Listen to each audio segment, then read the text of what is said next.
Well, all the aspects have been completed, but I still want to do something of a goal for each one of these runs I'm doing on the Twitch side of things. So I guess looking at the analytics in the last stream, people want to see Katana. Let's do Katana. This is... Look, here's the thing with a lot of these. Otherwise, it's going to be a very casual type of run, but I want there to be some stakes here in some way, even if it's just kind of rehashing some of the old showcase runs that I've already done up to this point. So well, why not? Hey, this is a good weapon, dropped from the Weirded Warriors, the little crab guys who also use katanas. It is a pretty fast, decent, good damage brutality weapon. It's like, what more can you even say? It's also a katana. Which I think Katana's a little bit played out. I know everybody's a big fan of the look and the style of them, but I also think that it's just like, you know, not really someone who is like, oh yeah, man, gotta have a katana in every single game I play. Well, that's just me. Well, anyway. Yeah, okay, so we're also gonna try and do like a no breaking doors, but I forget that doors just kind of like will break if you have biters and stuff like that. I guess that's not gonna happen. Like, right? No, there was one door that just exploded for no reason up there. Why exactly were we doing that? I don't know. It just... Somebody said do it, and I decided, why not? That's how I think a lot of these streams are going to be working for right now. Is just like, hey, if you got a suggestion for me to do a stream, yeah, let's do that run. Why not? Even though it does seem like some of them are going to be a little bit easier than others. I mean, the other thing is we can always try and go for, I don't know, perfect fights against some of the bosses that I still have yet to get those. There's also Cursed Sword Run. We can do Cursed Sword Run if you're feeling like that. I don't know. Hey, come on now. I can't really say that for me... I'm all that excited about doing a Cursed Sword Run, of course, but, you know.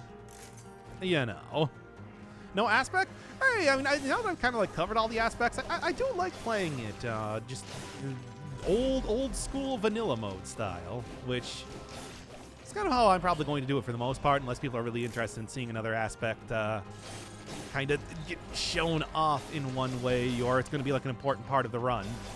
And after all, they're supposed to be like more of like a little bit of assistance rather than a major way that you play the game. Besides, if I'm going for the perfect fights, I can't even have them on anyway, because otherwise I can't get those cool achievements, you know? I gotta get the achievements. Better version of the classic good brutality melee weapon with an alternate attack. They should try some more similar stuff to older things in the game. I don't really think there's too many like alternate attack type of weapons. There was, of course, the... There was, what am I thinking of? The old version of the, it's not coming to mind right now. The old version of the ice crossbow, which of course had, you know, the charge up attack as well, but I don't really know if there's too many other ones that, I mean, yeah, all crossbows now have alternate attacks, but back in the day, that was the ice. Why can I not remember the name Ice Crossbow? Was the only one that was like the really big example of that. I remember being really interested in that as a mechanic because it's a very Bloodborne type of thing, you know, weapon transformations and everything like that, which I always thought was cool. Oh yeah, Flint. Flint also does that. Where you have the charge up attack too. I guess there's also Toothpick as far as charge up attack goes, but yeah, it's the game crashed. I've never seen. I got a fatal error. Assert.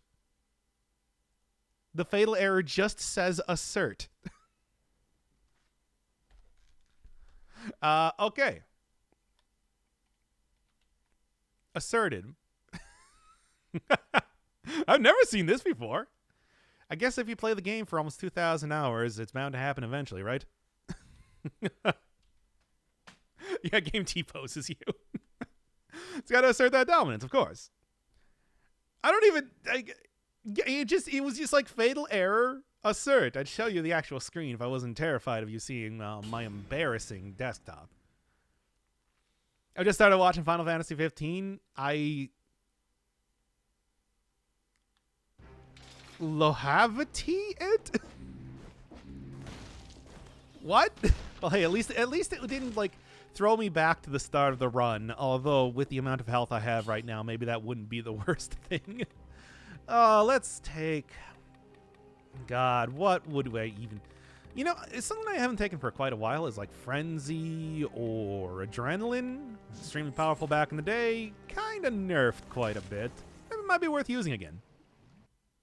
Love and hate mashed together.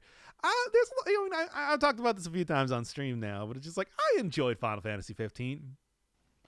It's not like it's not my favorite Final Fantasy game. I still think that of the ones I played on the channel, Final Fantasy 6 is just is quite good, just overall. But it's like, hey, you know what? Characters are strong. Characters are good. It's like in an RPG, sometimes that's all you really need, right? It's like even if sort of does skimp on a little bit of the things related to the gameplay, of course.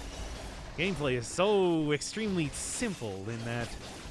But you know, this is all stuff I've talked about before, like I was saying. What's the theme of today's run? Appeasing the YouTube algorithm, I guess. We're just doing some Katana because, yeah, we were looking at the analytics in last stream, and it's like, hey, there's people that are just like looking for Katana runs for Dead Cells. So I don't know. I don't know. Why not? It's a good weapon. It's a fun weapon to use. But that's pretty much the entire thing. Katana, no breaking doors. Well, I wanted to try no breaking doors, but the doors pretty much immediately exploded, and then the game broke on me. You break doors, the game breaks itself. Such is the way of the world. But yeah, it's like doors are they're too breakable in this game. Even if I try to open every single one of them, which I think I can do. I'm not somebody that like instinctively breaks doors every single time I see them, but it's still something's gonna happen. It's gonna be the roll that puts down a bomb. It's gonna be the biter is doing stuff. Something's gonna happen. Final Fantasy 15 is weird. Tried it multiple times. The only other Final Fantasy game that I couldn't get into was X2. X2 specifically, huh? I mean, I know like X2. I should just use the potion charge at this rate. I'm feeling the pressure. X2, it's like, I don't know. I always hear it's like the gameplay was pretty good, all things considered, but yeah, it sort of did the legacy of Final Fantasy X dirty.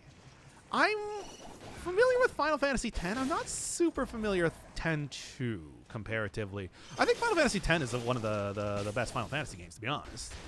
Like, I really think they nailed a lot of stuff in it. It's just like a lot of it's very good. You know how that is. All cap titles and weird faces on the thumbnail. I mean, I could do... Look, man. You might not like the hustle, but you gotta respect the hustle on YouTube. But what was I saying here?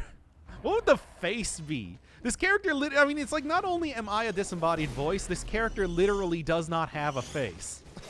There is no face on the main character of this game. It's a very anonymous type of series that you're watching right now. Something I never really thought about it too much. The dog? Oh, of course, the Goosebumps dog. But like even the... Oh, wait, no, I did actually... I guess... Yeah, I did put the Goosebump dog eyes on the stupid, like, 5-second, paint.net thumbnails that I made for the old YouTube streams. Oh, just had googly eyes to it. You know what? It's true. We can just do it old school Rareware style. Googly eyes are king. Hey, should I... you know, now that I got Death's Gambit done... I mean, I suppose I still need to do, like, Sexy Brutale and everything. But I don't really have, like, any specific ongoing series. Y'all want to see Hat in Time? Speaking of collectathon, platformy type of things, I kind of want to play Hat in Time. And that's on the list. And I'm like, you know what? I can get down with that. I can get down with like a little bit of old school 3D platforming. potion charge, you've got adrenaline. It's not that effective. I mean, we are talking about 5-star mode. I take like 35% of my damage in it, my health in a single hit, and that's from the minor hits. You know. Hat in Time is dope. It looks pretty dope. I mean, of course, it's like, also speaking of like old school Rare games, it's not doing a survival run. What are you doing? But I also do want to eventually check out like Ukulele. I know that people are like, it's kind of like I still think it looks fun.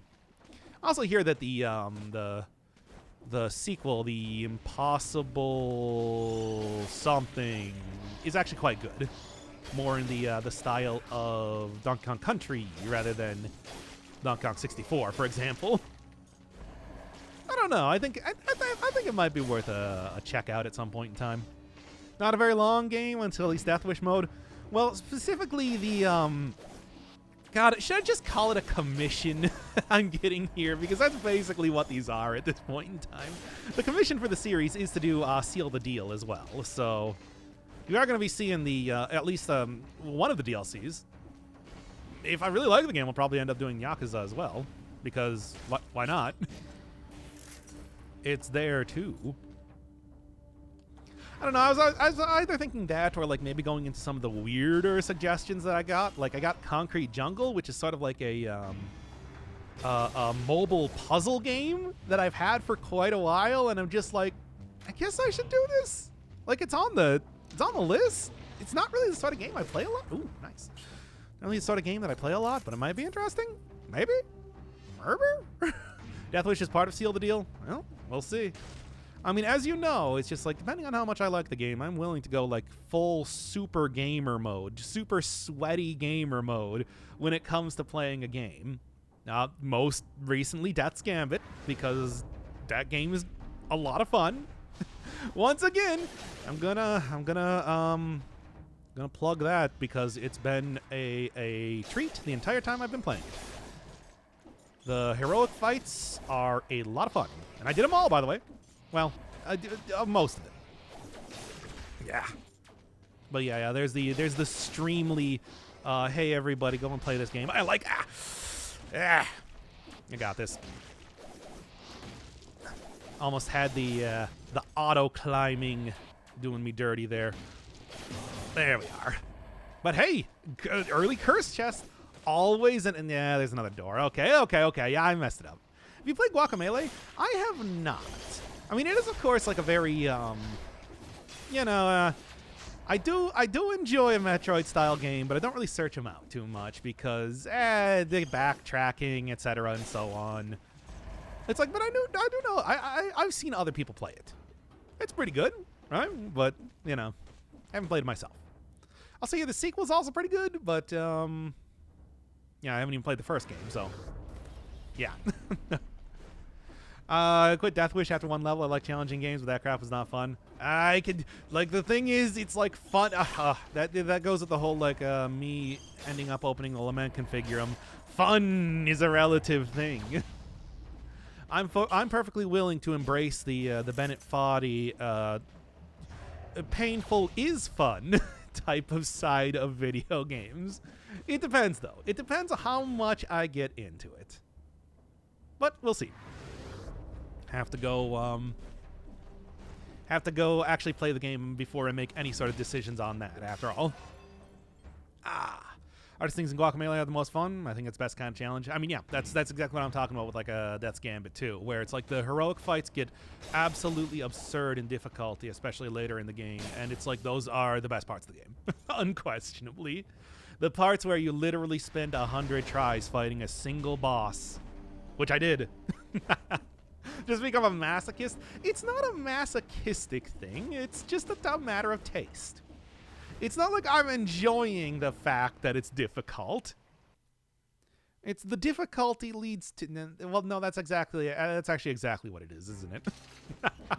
You're watching me play Dead Cells right now, casually on the highest level of difficulty. What can I even say? You know how that is. See, we're both good. Optimal content that's just wickedly hard. Ooh. The Path of Pain style thing. I don't know. I like when games take that sort of, what do I want here? I have bleeding, so let's take open wounds. Anyway, I like when games take like the optional content and they're like, we're gonna push it to its absolute limits. I mean, one of the things I've always been a big fan of in video games, just entirely, is optional super bosses.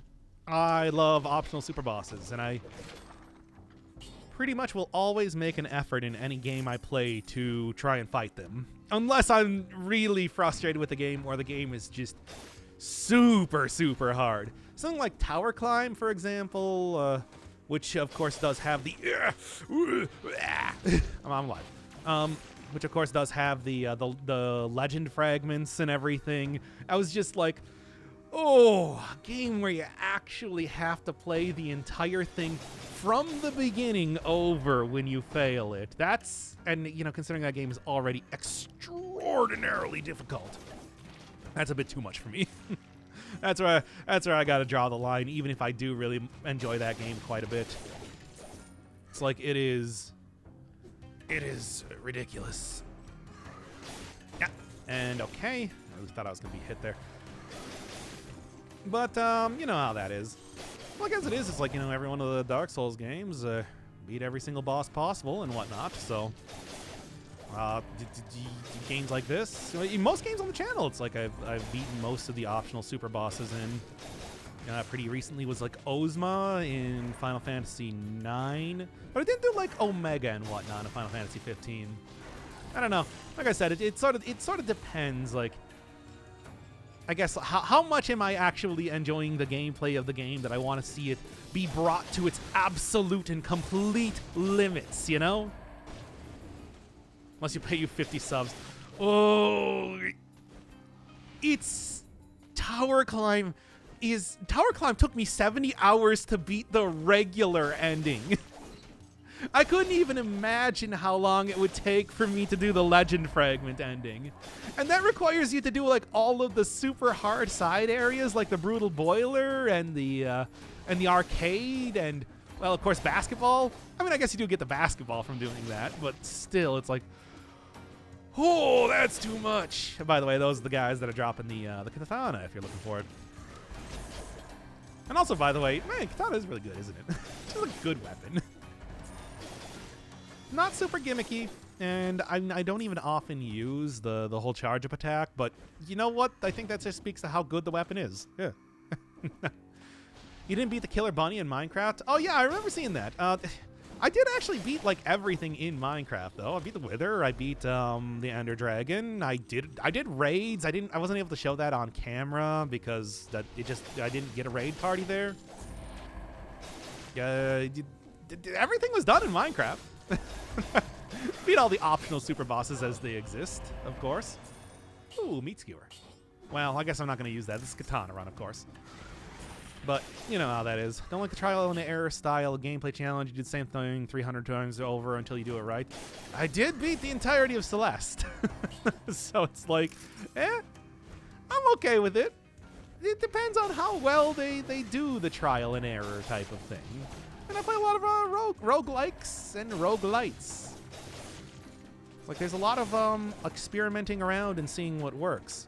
Darkest Dungeon, you know, talking about that recently with the sequel. Well, with the sequel in early access now, it's like that is a game that very much encourages you to play around and see what actually functions properly and what is just a total nightmare to try and get working.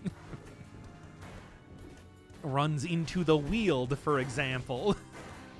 Something that I learned eventually are just things that I want to try and avoid if I possibly can. Too frustrating to even make work. Beat Celeste Chapter 9? I did not. But, you know, that's, again, the drawing the line thing. Look, I'm not going to say that I'm going to try and do every single thing that the game presents to me as a challenge. But I will usually do most of the stuff. I did, like, ABC sides. Come on. I did the developer room. I did the, cherries, the strawberries, the regular strawberries, not like the golden strawberries. which is way harder than the normal game. I literally have 1k deaths in Chapter 9, and then Chapter 1 through 8 combined. Yeah. You know how that is. And you haven't beaten Celeste. You know what? I'll say that I'm fine. I haven't beaten Celeste. There we go. I'll admit it. What to do? What to do? Yeah.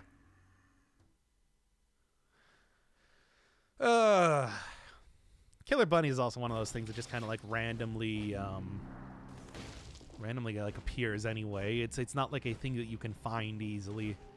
And I feel like I got to draw the line, of course, at things that randomly appear as well. Okay. There's always assist mode. Yeah, but I want to play the game in the well, I mean, it's the same sort of thing why I'm not using like aspects right now, because it's just like I want to play it in the original normal mode as it exists. Normal. No modifiers in any way. No mods, no anything. 100% vanilla in the exact way that it was created. And that is not like it's not like a brag or anything. It's more like a compulsion that I have to do that. And I don't know why. I just do. Yeah. That was a little bit difficult. Killer bunnies don't spawn anymore? Oh, well, okay. I guess that is that. Door. I'm giving up on the door thing. The door thing's just not working. Besides, I think restarting a run if I accidentally kill a door is, yeah, it was an interesting attempt, but, you know, too difficult. All right, I'll take that. Oh, yeah, I still got it on Monster because of Halloween. Let's turn that back on Omnivore. There we are. It ain't Halloween no more, baby. We into the Christmas territory. What about Thanksgiving? Shut up! It's Christmas time. I don't want a lot for Christmas. There is just one thing I need. Anyway.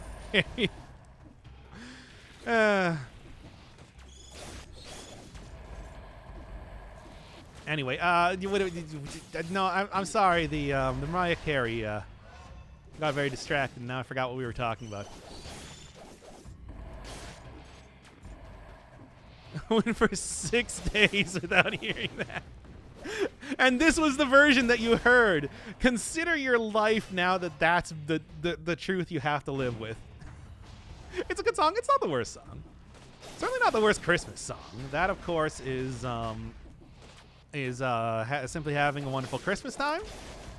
And, of course, the best Christmas song is Feliz Navidad. Any questions? No, it's November. No, it's not. It's Christmas, which lasts for 2 months. Anyway, what were we talking about here? Draw the line at repetitive super mode challenges for really dedicated players like the Hollow Knight bindings. I mean, I would say even like the Pantheons. Well, God mode is so excessively difficult. I did it. I'm actually like okay with really repetitive type of stuff. I also did like the Million Roses in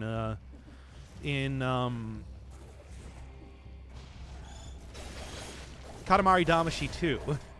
So it's just like, who can I say about like repetitive grindy challenges? It's like, no, I like those.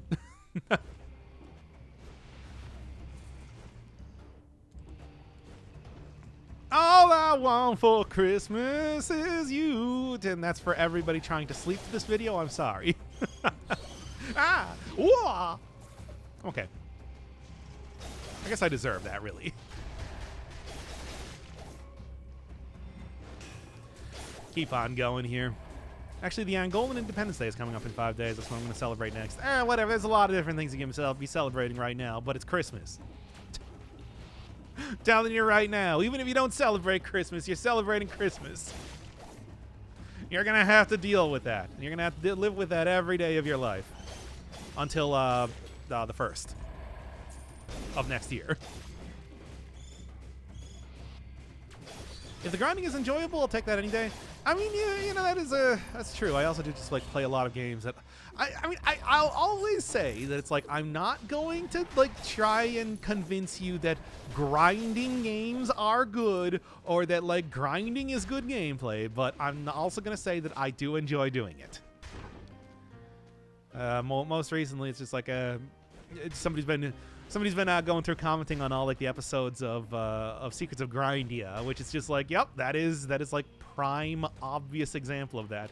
Apparently, there's a lot of Swedish puns in that game that I did not realize, which I've been enjoying seeing a guy going through and like pointing them all out because like I guess that game's Swedish. I did not know. There we are.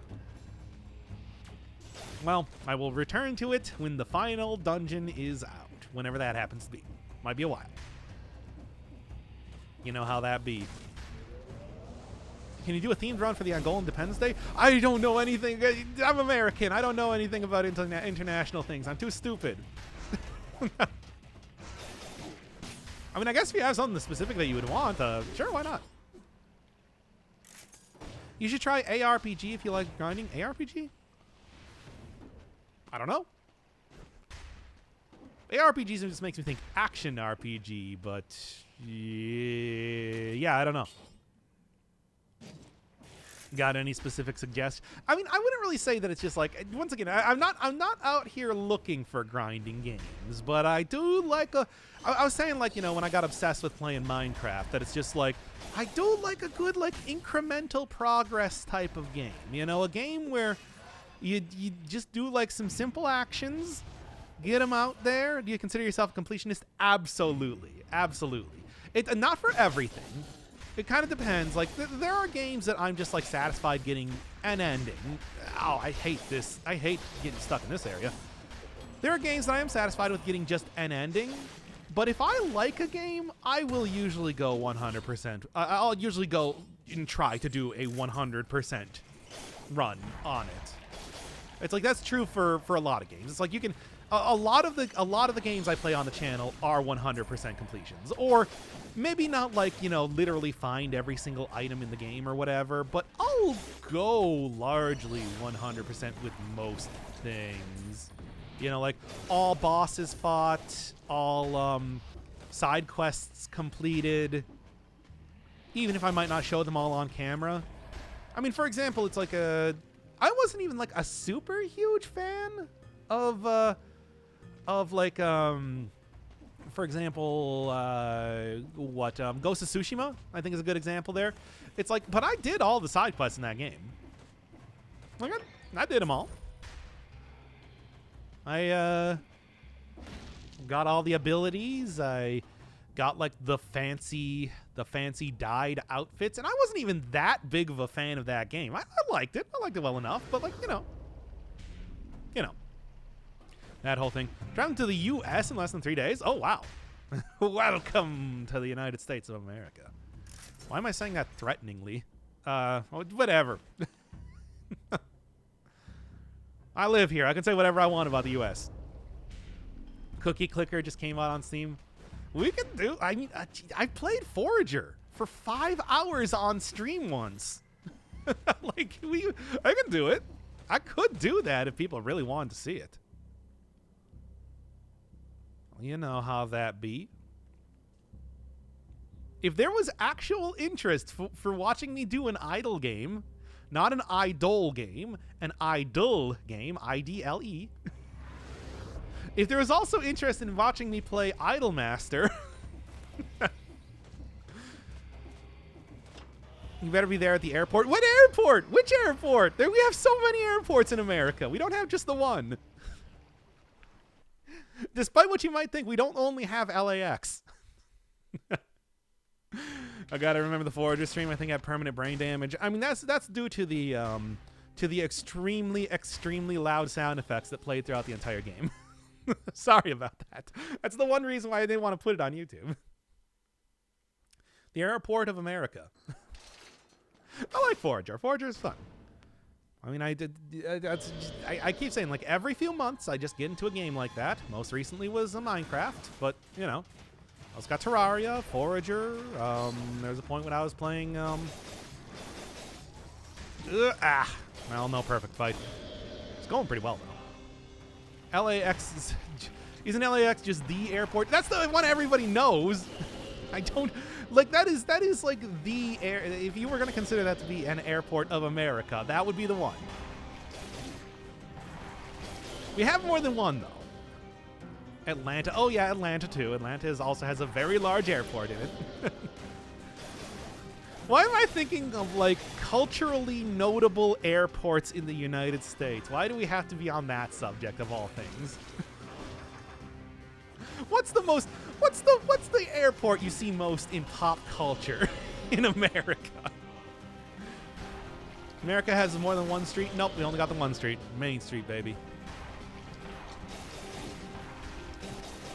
America is not just one city full of 10 people like an RPG.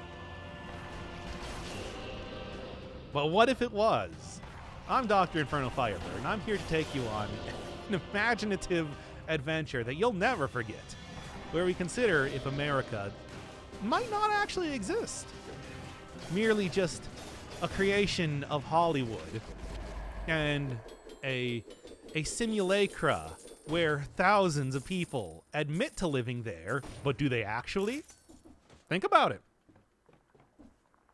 Have you ever been to America? JFK Airport? True. Could be a worse subject. Also very true. Remember how I couldn't put up the superconductor aspect episode because we were talking too much about robots? You know? And like a Walmart, we have several Walmarts. I'm actually completely surrounded by 10 different Walmarts in like a giant circle around me. I have to go through them to exit my house. Well, apartment, whatever. Home, there.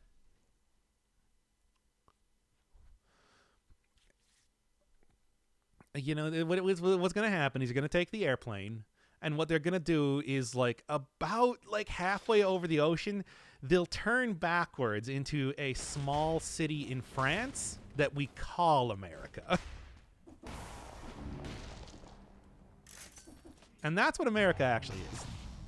Everything you've heard about has been a carefully crafted Truman Show style simulation merely to convince you that this is a real country. And see, it's just like you said that we could be having worse conversations, and here we are.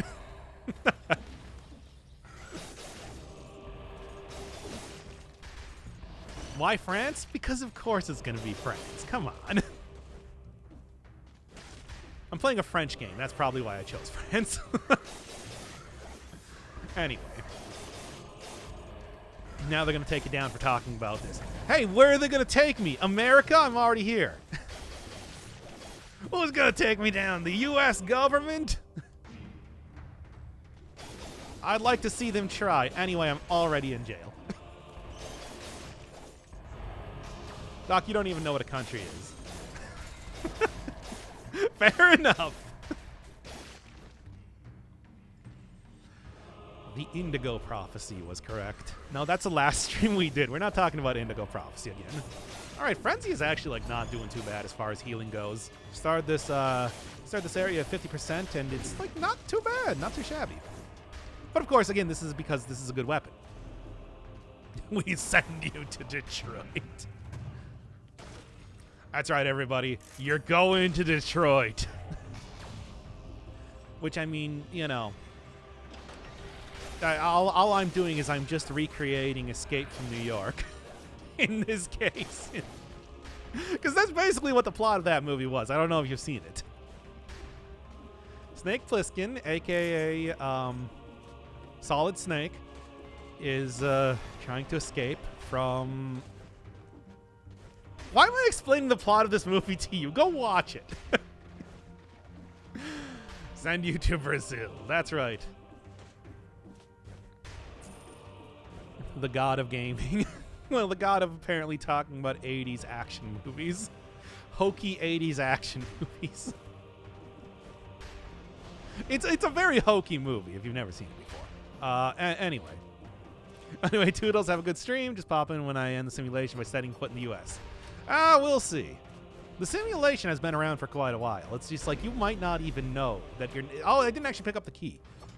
Well, that was my mistake. I also didn't even use two of the keys that I had because I was too focused on crafting this dystopian novel of mine on sale next month. That's right. I'm going to write an entire... It's NaNoWriMo, everybody. And I, of course, am doing just incredibly stupid dystopian fiction. I'm Seth MacFarlane, here to teach you what true fear is. America. Anyway. Cheers from Minnesota. Is it actually Minnesota, though? Let me ask you that. Think about it. When was the last time you stepped foot outside of the United States?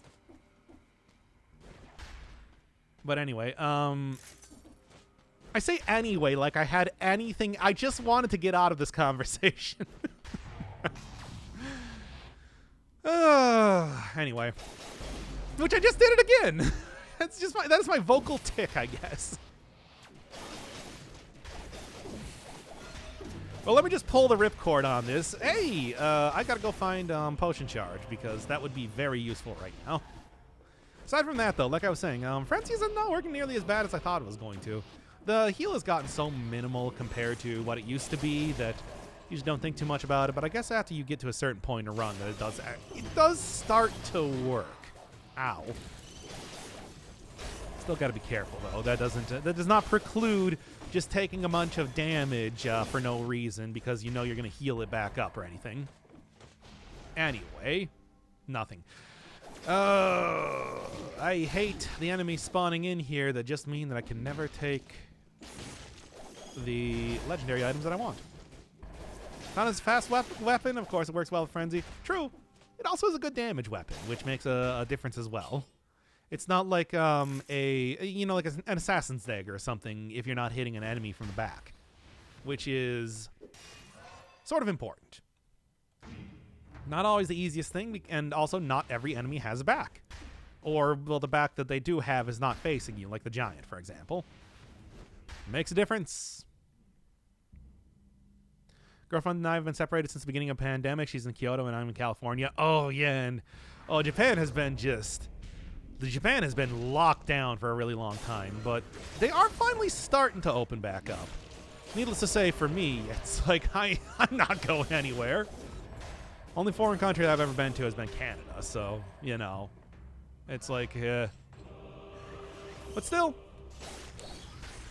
it is good for, yeah, like people that have been separated for an extremely long time at this rate. Yeah. Yeah. Finally meet in person this Christmas. Oh, that's nice. Have yourself a nice Christmas cake. That is a traditional thing in Japan, right? I'm not wrong. Am I imagining this? Oh, come on now. I swear I didn't make this up. Has it not already played Dark Souls 3? You know, the funny thing is that we're talking like old parts of the channel. But played Dark Souls 1, played Debug Souls, which was playing through Dark Souls, except it was using the debug menu. Played Dark Souls 2, which is a series that I kind of want to just get rid of because it's not very good. And then, I guess, like, Dark Souls 3, I had recorded it was going to be a post-commentary series, and I just never put it up because I didn't feel like doing it. I think maybe the Brutal update came out around that time, so I was focused entirely on playing Dead Cells at that point. Because, come on, that was like a very formative part of the game Dead Cells. Yeah. Can you charge down the katana to hold with attack? Yeah, you can. It's just, I don't know. I never really use it too much. What? For good reason, apparently.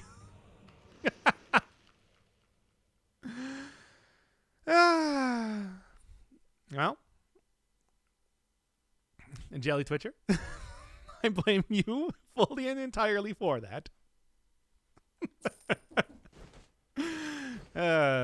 Good stuff. Well, let's do another run. I think of it like this. You just get more content, right? Oh, how embarrassing. Anyway.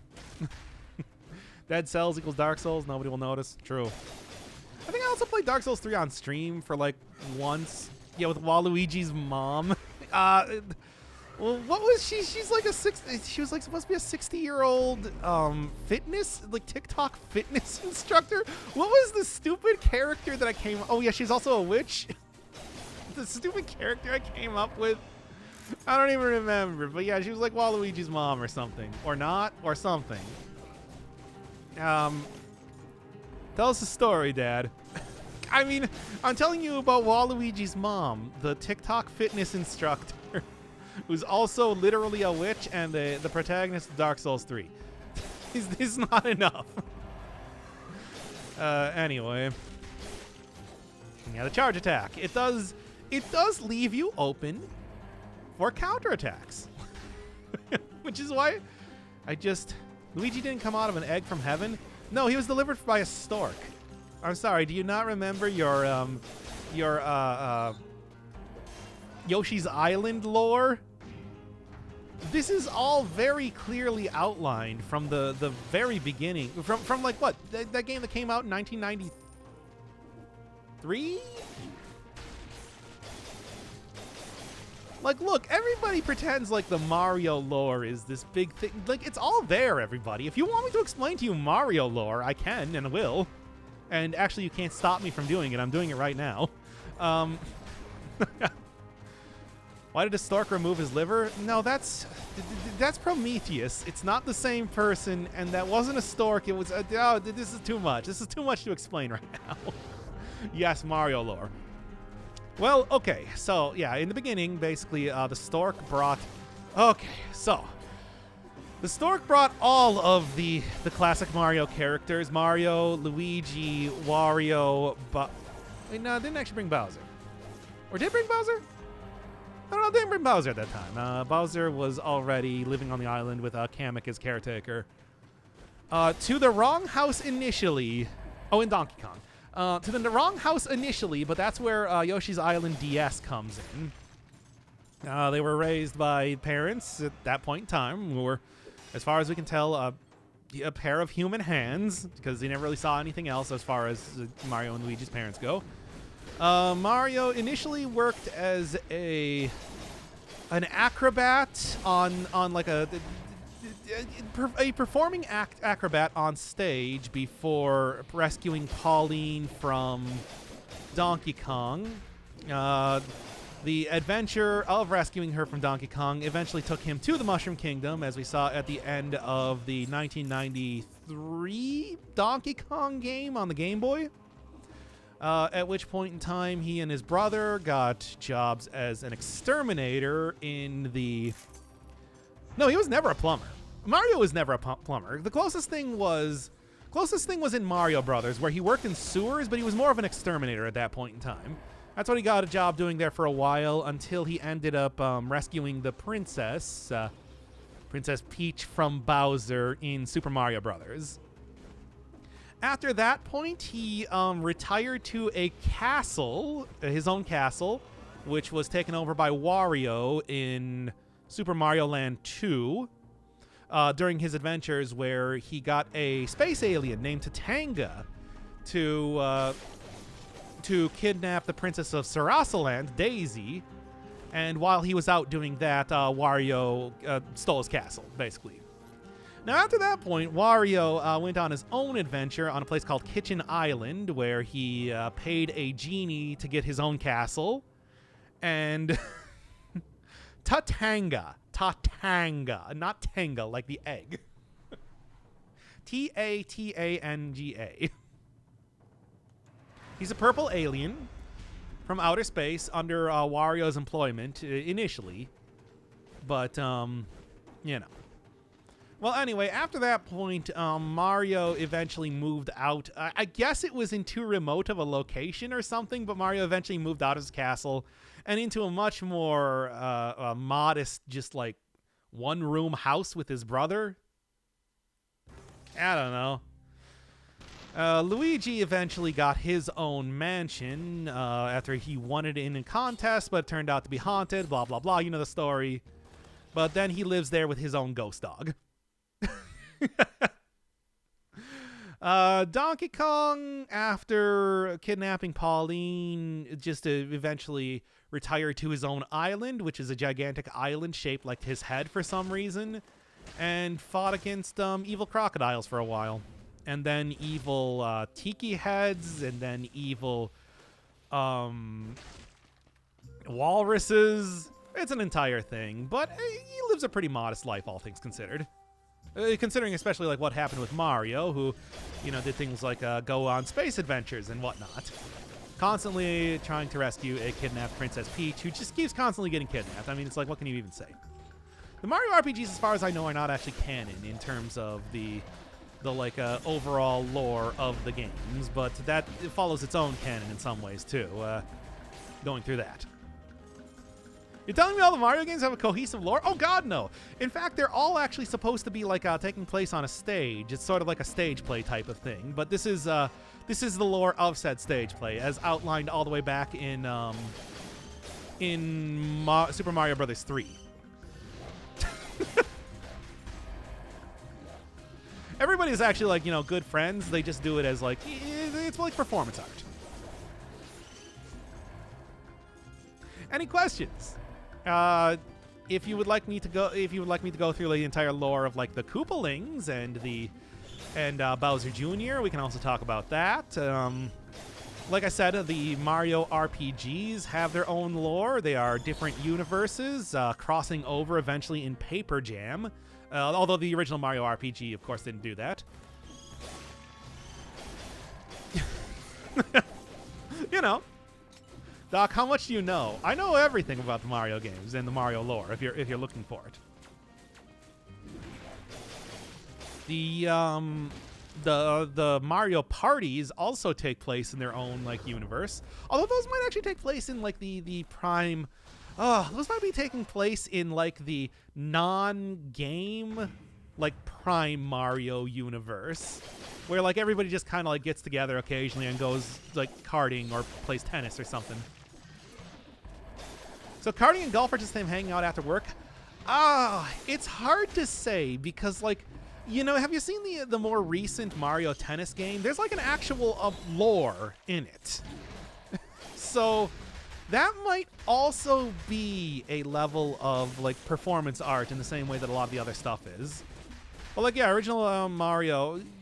By the way, weird thing is that there's also like after Wario eventually retires from like treasure hunting and like having his own castle, and instead also lives in a very small, modest house in Diamond City, where he meets up with all of the WarioWare characters, and they basically, you know, once again go on their own adventures and do their own stuff. Oh fuck! I'm falling asleep. Good night. Fair enough. I understand. That is one of the more populated human settlements of the I guess let's just call it the Mushroom World. How do you feel about geese? Go watch Untitled Goose Game for that. I think it's a very succinct explanation about it.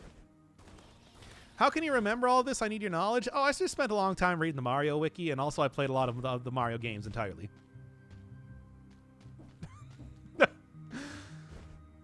So yeah, there's several different timelines, but for the most part what happens is that like everybody gets a castle and then they all move out of their castle to go live in like a very like small rundown shack type of house. I don't know why they do that. Because like here's the thing, you actually see like, okay, you know, Luigi gets his own mansion at the end of Luigi's Mansion. However, then like when we see Luigi living in his house at the start of Dark Moon, it's much smaller. I don't know why. Like, why did he downgrade? He had an entire... Everybody keeps getting these, like, huge opulent houses and then downgrading to something smaller in the Mario universe, and I don't know why. And the weird thing is that it's just like originally a lot of the human characters in the Mario games, for example, all of the kings that you rescue in Super Mario Brothers 3 are like they all live in their own castle. For some reason, like the original, I guess, idea of humans in the Mario universe is that they're all royalty for some reason. But then they're just like, you know what? Everybody lives in like a Diamond City, or I guess like whatever the city is in the Donkey Kong games. Luigi's place was haunted, though. He got rid of the haunting. That was the end of the game, didn't you? Did you not pay attention to the end of Luigi's Mansion? And then obviously in the other games, in the other 2 entries in the Luigi's Mansion franchise, the places that you explore are not owned by Luigi to start with, and they're also not mansions. Oh, Egad is such an interesting character because, yeah, at the start of the GameCube, like, Mario games, specifically I'm talking about Mario Sunshine and Luigi's Mansion, he canonically got the B rank mansion. I guess he did, because yeah, that is the one you get. It's the same way that it's just like in Wario Land, Super Mario Land 3, that it's just like Wario can get his own entire planet, but canonically he gets the A rank mansion because that's the one that appears in Wario Land 2. It's still taking place on Kitchen Island, by the way, but then he obviously instead moves to Diamond City later so that he can run his own company / steal toilets for WarioWare Gold enthusiasts. Well, anyway, high rank mansion is for the tryhards. Yeah, it's the non-canon mansion, and like I said, that's the same thing with Wario Land. Debu the genie gives him the A rank mansion, which he moves out of anyway. I mean, to be fair, it is on a very isolated island, but that is constantly under siege by oh boy, I gotta be careful here. That is constantly under siege by pirates, but still, you know what I'm saying here. What am I saying here? The Mario characters should be living it up. They're basically royalty. Everybody in the Mario universe is, well then. Oh, okay. Oh, we had to restart this run. Maybe they're really bad at managing money and regularly go bankrupt. Wario has 3 gigantic sacks of treasure. I mean, okay, at the end of Wario Land, that gets stolen at the start of Wario Land 2. What are we talking about here? And besides, it's just like, by the true ending of Wario Land 2 is that he steals Captain Syrup's gigantic sack of treasure by the end of it. From the weird eyeball and nose area that exists at the end of that game for some reason. I guess you could just think of it as Wario being so incredibly stingy that he didn't actually want to pay the premiums on, or he just lived on a desolate island, Kitchen Island, constantly under siege by pirates, so he just wanted to move to some place that had a few more people in there. Now, why he decided to like completely forego his treasure hunting ways to instead become an industrialist is another matter entirely. I don't know. It's hard to say. But yeah, there's also like the Metro Kingdom in Mario Odyssey, which is an entire weird thing by itself. But the thing is, it's just like there's like 2 different types of humans that exist in the Mario universe, like cartoony type of humans, like Mario is, and then the guys in the Metro Kingdom. And like I don't even know what to make of that. The Mario lore is taking away your God Gamer skills. Whatever, it's worth it. What would you rather have? Extreme talent for dexterity, or all of the Mario lore memorized? Answer me truthfully, chat.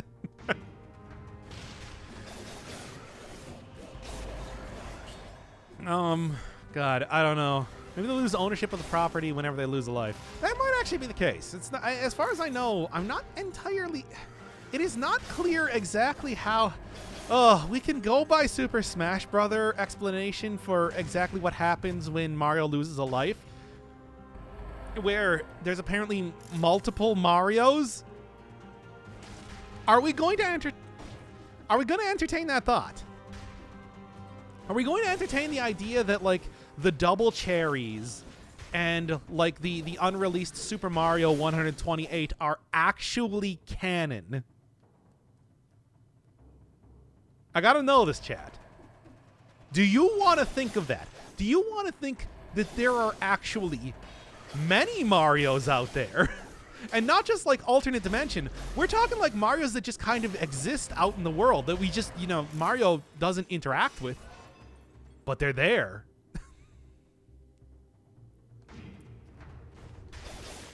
Nintendo said Mario is built different from the new Donkers. Yeah, because the thing is, it's just like, yeah, there's the Diamond City denizens. There's the characters from, like, the Mario Golfs. There's, yeah, Wario, Waluigi. There's the kings from the other kingdoms in the Mario 3. There are other... Like, there's, like, two separate...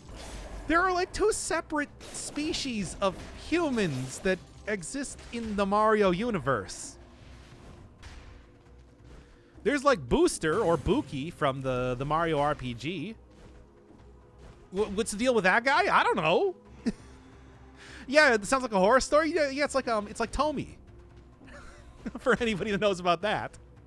That it's like if the Marios ever met each other, they would have to kill them because there can't be more than one that exists. And if Mario's mustache hair falls on you, you also turn into a Mario. Are we doing any special run? We're actually doing a Katana run today. Just you know, taking the Katana out for a stroll. We're also talking about Mario lore. Super Mario Brothers lore. For whatever that is worth. I've kind of, like, I'll be honest, I've sort of, like, after dying in the graveyard due to my own idiocy, but you know how it goes, we've kind of just, like, given up on the run, and we're just doing a weird Mario lore chatting stream. I don't know, it's weird. I like talking about it because it's really weird. Mario as an entire series delights in the absurd surrealism that it creates, where there are just these little chestnut fellows that walk around that you jump on top of, and there's these question mark blocks in the airs, and you eat mushrooms that grow twice your height. You know. That's just like, these are just things. It's like it created its own, like, Mario Punk universe. But anyway, yeah. Notice I came for the Dead Cells, but I stayed for the Mario lore. Yeah, I don't know. Look, I don't know. Sometimes these streams go weird directions. I don't even remember why we were talking about that. Why we're just like, hey, let's talk about Mario lore. Like, did you know that Waluigi doesn't actually exist, like, in proper Mario lore? He's never appeared in any one of the canon Mario games. They'll make some references to him. You can get like a Waluigi outfit, but as far as I know, he exists only in, like, the side games. Despite the fact that, are we allowed to make jokes about the Super Crown or remake exclusive mechanics non-canon? I don't know. It's really hard to say. Like, that's... Yo, do you want to talk about how, like, Toadette seems to be the only female Toad in all of existence? And how Toadette transforms into a clone of Peach? How does that work? How does that work? Like, what are we implying that the, like, subspecies of human? Yeah, Peach is just a mature form of Toadette. It's like, are we implying that Mario is actually some sort of, like, mushroom, like, Toad offshoot, that he has more in common with the Toad characters than he does with, like, the Metro Kingdom humans? Because that's seemingly what they're implying there, right? Yeah, Mario's just like a mature form of Toad. Is that so? Okay, I want everybody to think about this. Toads are immature forms of Mario and Peach. And there are actually many Marios out there because they are just the mature form of a Toad. Like, Toadsworth is like 2 years out from... Yeah, Toadsworth is like 2 years out from becoming another Mario. Green Toads going to Luigi? Yeah, there are Green Toads. Captain Toad. Captain Toad's crew from the Mario Galaxy games. There's one of them that is a Green Toad. But we have seen Baby Mario, though. That is true. So how does that work? I don't know. We also have seen Baby Peach. Well, Baby Peach... No, she exists. She's canon. She's in the Yoshi's Island games. Now the question is that the original Mario and the Toads are evolving into them? This none of this is canon, by the way. I want to make that clear. But it's true. We have actually seen Baby Mario. Baby Mario is a canonical character in the Mario universe. But the thing is, Toadsworth, for example, who is a canon character, he appeared in the Toadsworth is a canon character. He appeared in Mario Sunshine.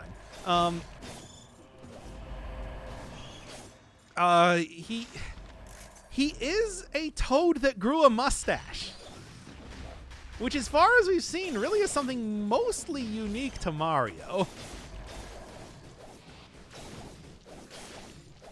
Toadsworth grows into a baby Mario. Oh my god, is that why they're delivered by Stork? Because they regress over time into an infant human form? My god! I didn't even consider that. Whoa. That's weird. Baby Mario exists with contemporary Mario in the Mario Kart games. Well, there's also time travel that exists. Partners in Time, the second of the Mario and Luigi games, has established that as a canon thing, as well as other things. I mean, it's the Mario's Time Machine. I don't think that's canon. I'm not even gonna say that's canon. But hidden Mario lore uncovered. Yeah, as it turns out, it's just the Toads could also just be incomplete forms of Mario. They are a sub We're looking into this so deep for no reason. Let's just take one step back here for a second. Wow. Anyway, is the heart actually worth taking over disengagement? It's probably not. That's true, but I mean, it's hard to say. The bad Yoshi's Island also had time travel. Oh, yeah, I forgot. That's true. The Yoshi's Island DS had adult Bowser in there as part of a time travel plot. It's a weird thing. That's why you have Baby Bowser as a playable character, right? Even though I forgot about that because those are kind of unmemorable games,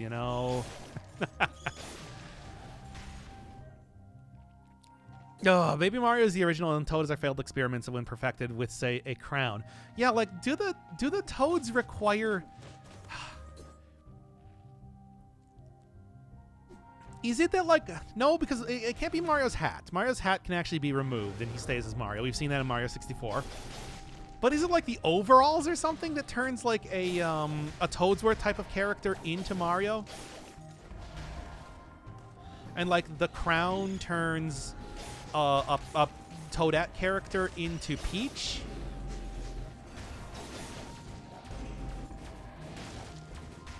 That it's yeah, it could just be that it's it's not so much a part of their life cycle, but it is these are the perfected forms by technologies that exist through things like the crowns or the overalls Mario wears, because Mario always wears the overalls. He'll wear a Tanuki suit over it. DS was the good one. New Yoshi's Island was the bad one. DS was okay. I don't know if I would say it's great, but I thought you remembered everything. That's just part of my branding. I don't actually remember everything. That's not true. That was a lie set forth to keep you. I fed you lies to keep you complacent. I prefer the Zelda and Metroid series over Mario. Fair enough. I of course like a very pure platformer, which is why I'm always a big fan of Mario. Of course, Mario also has gotten just a ton of. I got a lot of affinity for Mario purely because the Super Mario World was such a. I loved watching Super Mario hacks back in the day. I love watching Super Mario hacks these days. I was watching like a TAS of the Second Reality Project Reloaded, so it's like I'm there. But in Thousand Year Door, there were old Goombas. Old Goombas. Thousand Year Door had the Gloombas, which you found in like underground areas and that. There are also like the Goombas that wear like. There's a lot of different types of Goombas out there. Mario World ROM hacks were the first thing that they were super huge. I want to remind everybody, like back in the day. We're talking like back 2010, 2013 on the YouTubes. That was a big thing. Playing Super Mario World hacks. And also Slenderman games. We talked about that like during Minecraft with the Enderman fad. With the Enderman being part of the Slenderman fad. It's like it was there was the old Professor Goomba in TTYD. Oh yeah, there was the Professor Goomba. Is he older than a regular Goomba or does he just look different? Besides, one of the things you got to remember that Intelligent Systems has tried a lot to keep designs of characters a lot more consistent. So the actual canonness of some of the old characters is sort of put in question because of that. I don't know. I usually hate nitpicking at lore inconsistencies, but this is actually just silly. Oh, let's be honest. Let's put the cards on the table here. Mario does not have lore. The mere insistence that Mario has lore is a joke in and of itself.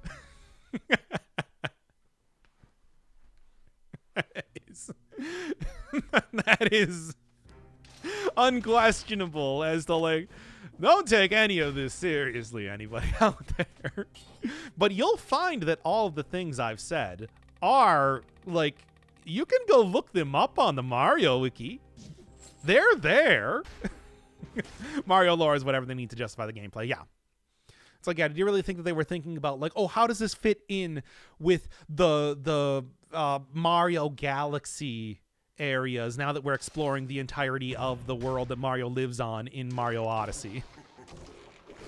Although they do stuff like there's you can see Delfino Island on the planet, on the globe, as you're going across it in Mario Odyssey. You don't actually go there, but it's there.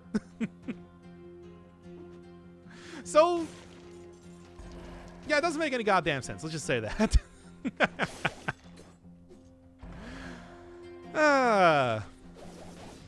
Mario is such a wild series. I love it. But yeah. It's just like something like Zelda is at least a little bit more consistent comparatively. Mario is the lore. The medium is the message. And that message is, woohoo! Let's go!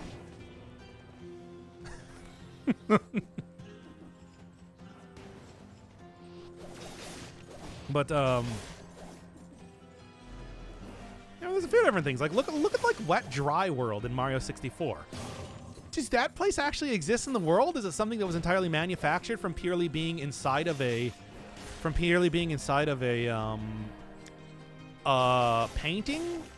How does that happen? Waluigi still isn't Smash Brothers character. I don't care about Waluigi. Well, dude, I want to get the weird and interesting. Well, first off, I haven't played a. Okay. Let's say this right now. I haven't played a Smash Brothers game since Smash Brothers Brawl, so I have no horse in this race. But it's like I like getting the weird, obscure characters over just, hey, here's another Mario character. You know how many Mario characters we currently have in Smash Brothers? We have like, okay. Let's admit. It is weird that we didn't get Waluigi, but we do have Dr. Mario. But still, it's like, I don't know. I think Waluigi is He's not. People have way more affinity for him than he deserves. He does not deserve people to like him that much. Ah! That was close. Yeah, that's right. I'm calling out Look, we'll go on the Waluigi rant again. I've done this before. This is not the first time we've gone on the Waluigi. But anyway, the guide from Terraria. Where's Zardo? I want Zardo to be in Smash Brothers already. That is my never gonna happen pick. Because that is a cult game at best, but you know. Told me that it's just like, yeah, there's a mod to get him in Brawlhalla, but that's not good enough. I want to be in Smash Brothers. Come on, make him a clone. I'm sorry, Echo character, Echo Fighter. What's this dumb name they gave him? Make him a clone of Ganondorf. That's the obvious one, right? Waluigi is needed maybe next game. And you might be like, hey, but I thought that Sakurai said that he was never going to work on a Smash Brothers game again. And you believed him? Oh, you just wait.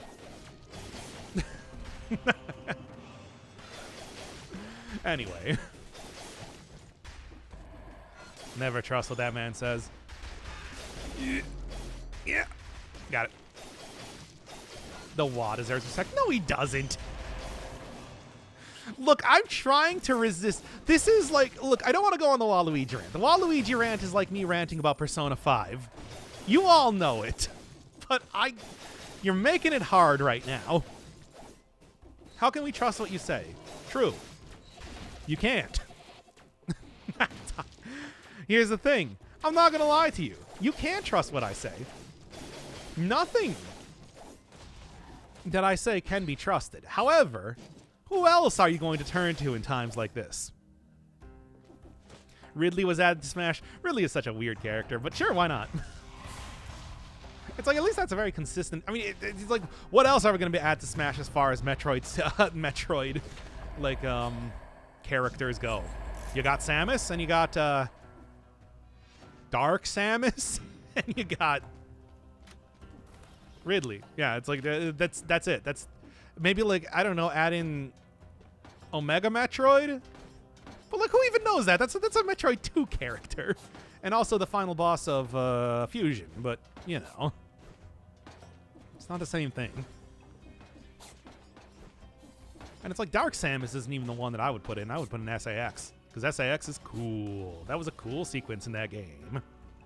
Oh, yeah, there were the other bounty hunters. That's true. From the Prime games and also Metroid Hunters. They were neat. They actually did have, like, a entire moveset. I remember the one that could transform into, like, a little slug guy. I don't remember any of their names or anything, but at least, you know, yeah, I guess I'm not as familiar with, like, the more modern games for Metroid. I think of Metroid as being, of course, a very isolated, alone type of series. Borderline horror, of course. But it's true that, like, the newer Metroid games are a lot... there's more lore in there, as of now. Yeah, just give us SAS. Yeah. SAS is cool. Everybody remembers the SAS sequence from sequences from Metroid Fusion. Of course, it's just Samus, though. Like, you could just tell me that Samus is SAS because that's what she is. Yeah, I don't even know the characters from Dread, so I don't know. Give me Muya from Environmental Station Alpha. Throw in Muya. Why not? We're gonna take stuff from Metroid-style games. He's a fun guy. I'm still shocked that we never actually got, like, a reference to that or something in Noita. Felt like, I know that it's like, yes. Hempuli does not reference old games that he does. But, you know. Just saying. You know what? Give me Open Wounds again. That worked out pretty well last time. Is there a definitive way to play the GBA Metroids? I won't play Dread until I played those. Fusion is the canon one. I don't know. I don't even know if Metroid Zero is like does it matter? I don't know. There was a small ESA reference in the tree. Oh, I didn't even see that. Huh. ESA reference, though, is interesting. Not Baba Is You? Because that would be the one that... I feel like that's the one people know from Himpuli, comparatively.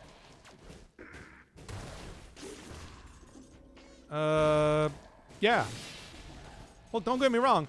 I had a lot of fun playing Environmental Station Alpha, but it's just like... I don't really think that's his favorite. His most famous game anymore.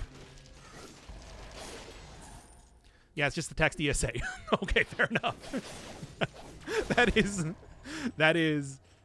That's a way to do a reference. Sure.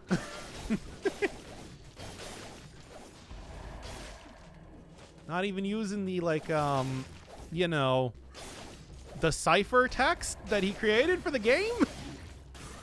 Ah. I still got my little PNG of that when I was doing that game.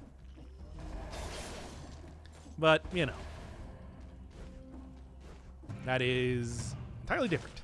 Beated is the only character that would be hyped for in Smash. Don't have enough love for enough to care. I mean, they are putting, like... They haven't... I don't think they put any indie games in Smash just yet. But we did get Sans Undertale, the main character of Undertale, in as, like, a costume, so... Oh, and Cuphead guy. From the Cuphead. The main character of Cuphead. It's, something. Shovel Knight is an assist trophy. Oh, it could happen. It's not impossible. I wouldn't put any money on it, but it's not impossible. That said, it's just like, I don't know. Is Dead Cells enough? Is Dead Cells enough? Dead Cells is decently popular. But, like, is it... You know, I always think, like, people compare... Like, I remember back in the day, people being, like... Putting, like, the Persona games, for example, up, like, compared to the Final Fantasy games. When it's, like, the reality was that, like, Persona 4 sold, like, 200,000 copies in the United States. Like, your average Final Fantasy game was selling more than 2 million copies. But it's just like, you know, depending on where you are on the internet, they can feel like they're the exact same level of popularity. You know? Would Dead Cells be enough to actually be considered for, like, an inclusion in Smash Brothers? Because, like, it's popular. It was a big, huge game for Motion Twin and everything. But is it, like, multi-million selling? Showed up in the Nintendo Direct. Fair enough. So at least they're aware. But yeah, by the way, if you didn't actually know, yeah, the original, like, Persona games only sold, like, a couple 100,000 units. Which is good for that game. Which is good for, like, the budget that it had and everything, but it's not as popular as you might think it is. Always sort of an interesting thing to consider. The God Gamer Doctor Inferno Firebird. Oh, yeah. I'd also like to remind you that I only have, like, you know, what, 30,000 subs on YouTube? Come on. Which is pretty good, but come on, I'm not, like... not truly popular in that way. Mid-range. Shovel Knight didn't become a fighter? Yeah, true. It would be an assist trophy at most. Besides, Zardo is the one that you should be putting in. Because Zardo's the best. Okay, I got it. Anyway. That almost got me there. Showing 5 million units sold? That's pretty good, actually. That is actually, like, really good. Better than my 3 subscribers? I know. It's like, I do kind of remember that. It's like, it is weird that I do have, like, tens of thousands of people that actually looked at me and then they're like, I want to see more of this guy's content. It's one of those things that I can't think about too much or it will lead to madness. tens of thousands of people. Oh my god, I could have just ended the run right there. That would have been bad. Yeesh. Okay, and okay. One day I'll reach 1 million subs. We'll see. Okay. Glad I didn't get hit there. Wow. We'll see. Certainly I'm going to have to try harder. Maybe not play, you know, Xbox original games from 2003 as like a major part of my channel for a full month. I don't know. Thinking about it. Just something to consider. But that's for another time. As it is, this is not a stream about talking about YouTube analytics, even though it literally started out like that. This is a stream talking about Mario lore. The lore of the Mario games, you understand. But, yeah. Is there any plan for like Yacht Club is doing now that Shovel Knight has been completed? I think it's been completed, right? Now they got King of Cards out and everything as of a couple years ago. They doing anything different right now? They considering making Shovel Knight 64 like they've been talking about? I still have to play that game eventually. It's one of those things that I've watched a lot of other people play it, but it's just like, I should do it at some point. Maybe not as a series or anything like that, but just on my own, if nothing else. Yeah, this is like a very early version, but the 2 times damage is still making it a competitive weapon. Still, though, this will be a lot better. All right, Shovel Knight Dig, which seemed like some sort of roguelite. Was it? I'm not even familiar with that. Someone who's mostly known for Dead Cells, you're pretty big, but yeah, no, people who are mostly known for Dead Cells aren't very big. Yeah, look, here's the thing. I do love seeing everybody else who actually does get into this game, because it is great, and everybody should play it. Like, yo, the gameplay, usually when you think, I mean, I'll say this about Dead Cells, I've definitely said this before, but like usually when you think of like a roguelite type of game, you're thinking, collect a bunch of items, and you know, each run can be like vastly different from the last, but like the gameplay is so tight in Dead Cells in a way that you don't really see in a whole lot of other things. Especially in games of this genre. And I think that is to be celebrated. I hope you like bot subbing on YouTube, because I will see your face one day. We'll see about that. I mean, if you want to just imagine my face, you ever watch like Red Letter Media? You know those guys are from Wisconsin too. I basically look like Rich Evans. There you go. Just imagine a slightly younger Mike Stoklasa, and there you go. That's what I look like. Except balder. Think some other secret project? Yeah, that's kind of what I was thinking.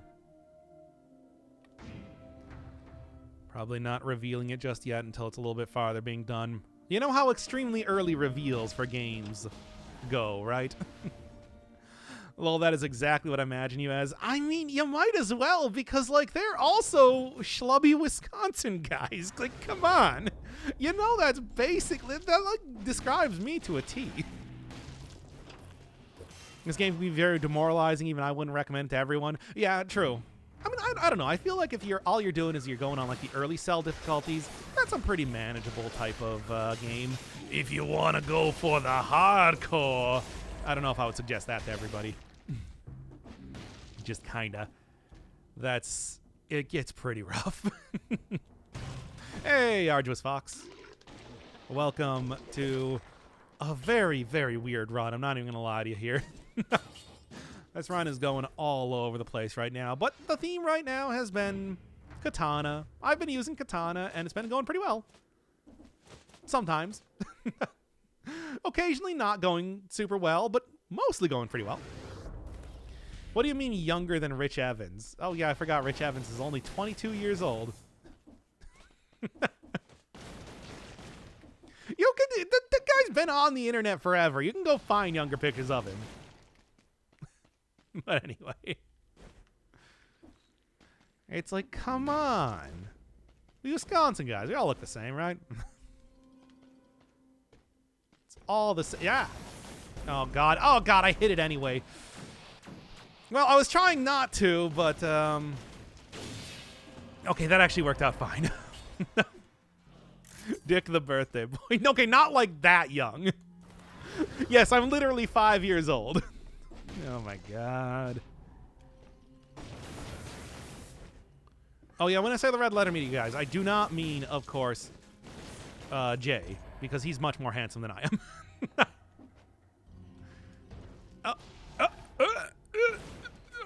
Okay. That was sad. It had me worried for a second. Oh, I'm not even going to ask how weird we talking. Okay, not degenerate. This is not a degenerate stream, thankfully.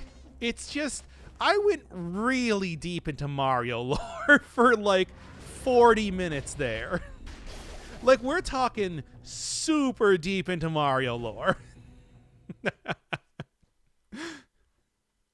Or are you talking about his name is Rich? His name is Richard, i.e. Dick.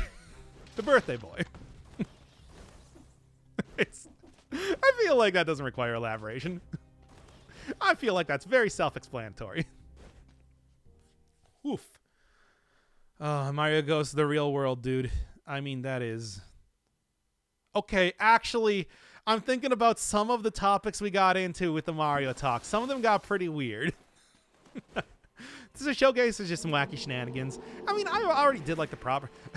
Honestly, the reason why I decided to do Katana today is because we were looking at like some of the YouTube analytics during the last stream, and it's just like, hey, there's a lot of people online looking for Katana runs of Dead Cells. Let's do a Katana run. That's it. That was the start and the end to the thought process right there. There's not really like a big reasoning here. I like having a goal to accomplish. And if that's like, hey, let's do a sort of semi showcase of the Katana, well, that's something. It's more than just, hey, let's start up a okay, that worked. Let's start up a casual run and just see it to the end. At least this has something a little bit more to it. I've gotten stunned from falling in a failed experiment, jumped right over me. Yeah, it is. The jump is weird. Sometimes, like, yeah, the concierge and failed experiments will just kind of leap right over you. It's one of those things that I would never try and rely on that happening, but I don't know. It does happen. Face the wrong direction. It does happen, and I mean, when it happens, it's good. Minus 5 boss cells feel so much more harder than 4 boss cell. They're so similar. I mean, well, 5 boss cell is the only place you're finding melees now, but I mean, I think they just up the stats for everything too. So it's just like, hey, you having trouble with 4 boss cell? Well, here's 4 boss cell 2, the sequel to 4 boss cells. Final Fantasy 4 boss cell 2. Where Dead Cells guy goes to the real world, France. You know how that goes. Perfect fight, at least. What do we got for the legendary? I mean, obviously, needless to say, I do like Magic Missile as well, but, sure. I'm not using light speed that much. Not that much. It's fine. What do we want to do? Any opinions on where to go from here? Obviously, I'd like a place that has a food shop, but I'll do whatever. One of the few games I've considered quitting because of the difficulty. Well, I mean, you know, here's me. We were just talking about Celeste earlier. The hardest one? That could be the shrines. That could be, you know, it could be the shrines. That could be the sanctuary, because sanctuary does not have a food shop in it, but shrines has the shrines. Sanctuary, okay. Shrines and sanctuary are so interchangeable in my mind for some reason. I don't even know why. Somebody saying sanctuary? Let's go. It's been a little while. I mean, usually that's because it doesn't have a food shop, you know? I still have 3 boss. I still have 3 potion charges, so it should be fine. It's fine. Maybe. There are curses here as well. And usually those curses appear sooner than later, which is not always the funnest. Oh, come on now. Bruh. Well, whatever. I can deal with this. As it is, though, I don't want to have to deal with it, but if I play badly, I suffer the consequences. Such is the way of Dead Cells. Anyway. Yeah, get the elite guy up here. Ooh. Ooh, that was a little bit close. And a cherry, nice. Gotta get that branding. Fog Fjord is easily my favorite. It's the easiest one to get through is the thing. It's got its own issues, as every area does, just period. But it's still the easiest of the three, I think, unquestionably. Gonna get gut punched by a golem. And the unfortunate thing is that I don't have a turret to stop a golem, nor do I even have a shield. Maybe I should probably take out the shield for this area. Good call. Unless you wanted me to die. Well, you know. Sure. Speaking of not having, because the golem always prioritizes punching a turret if you have one. So, you know. If it gets really bad, Tainted Flask. True. Can always use Tainted Flask. Take you out. Take you out. Anybody else want to come up here? Anybody else want to step to this? No? No, we good. We good. I really thought I was going to have the parries there and look like a cool guy. I would choose the hardest area if I didn't want you to die for the tension? For the content? Hashtag content? But, I don't know. I suppose it is your prerogative, whatever you want to choose here. Here's the thing. If I die, it's not the worst thing. After all, we have been like recording for an hour and a half now, and I feel like this should work just fine for anybody that needs something to listen to on their way to work tomorrow. Well, not tomorrow, but okay. No, I guess I don't know. I don't know. I don't know when you guys work. Maybe on that weekend grind. Me, I don't have a job, so doesn't matter. Every day is the weekend to me. I'm gonna be sad when I run out of money. But it is what it is. Damn it! Speaking of it is what it is, I can't believe that wasn't enough to kill him. Well, okay. Oh, let's end the stream here. We all had a lot of fun today, but curses have been hitting me pretty hard, needless to say.